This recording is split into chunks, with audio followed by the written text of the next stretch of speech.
جب ہندوستان کے آخری شہنشاہ بہادر شاہ ظفر کو میکنن میکنزی بحری جہاز میں بٹھا دیا گیا۔ یہ جہاز 17 اکتوبر 1858 کو رنگون پہنچ گیا۔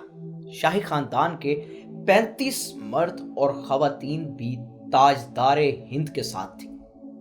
کیپٹن نیلسن ڈیوس رنگون کا انچارج تھا۔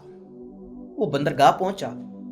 اس نے بادشاہ اور اس کے حواریوں کو وصول کیا، رسید لکھ کر دی اور دنیا کی تیسری بڑی سلطنت کے آخری فرما روا کو ساتھ لے کر اپنی رہائش گاہ پر آ گیا۔ نیلسن پریشان تھا۔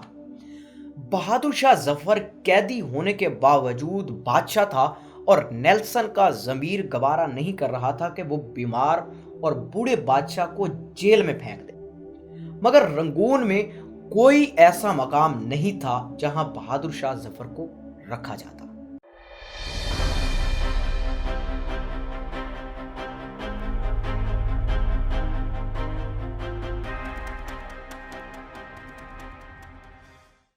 وہ رنگون میں پہلا جلا وطن بادشاہ تھا۔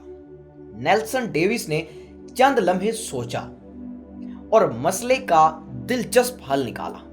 نیلسن نے اپنے گھر کا گیراج خالی کرایا اور تاجدار ہند ضلع سبحانی اور تیموری لہو کے آخری چشم و چراغ کو اپنے گیراج میں قید کر دیا۔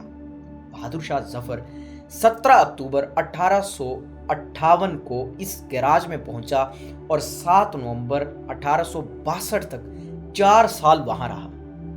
بہادر شاہ ظفر نے اپنی مشہور زمانہ غزل لگتا نہیں ہے دل میرا اجڑے دیار میں، کس کی بنی ہے عالم ناپائیدار میں، اور کتنا بد نصیب ہے ظفر دفن کے لیے، 2 گز زمین بھی نہ ملی کوئے یار میں، اس گراج میں لکھی تھی۔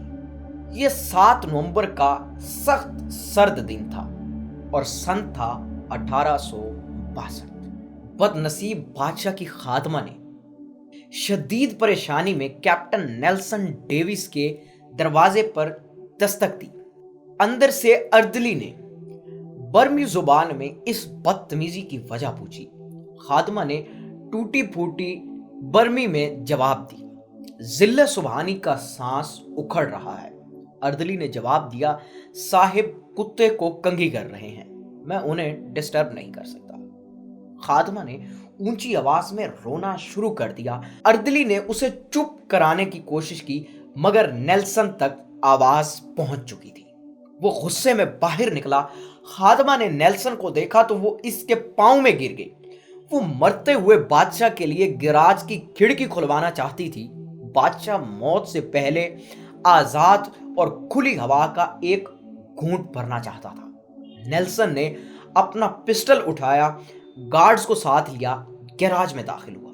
بادشاہ کی آخری آرام گاہ کے اندر بدبو، موت کا سکوت اور اندھیرا تھا۔ اردلی لیمپ لے کر بادشاہ کے سرانے کھڑا ہو گیا۔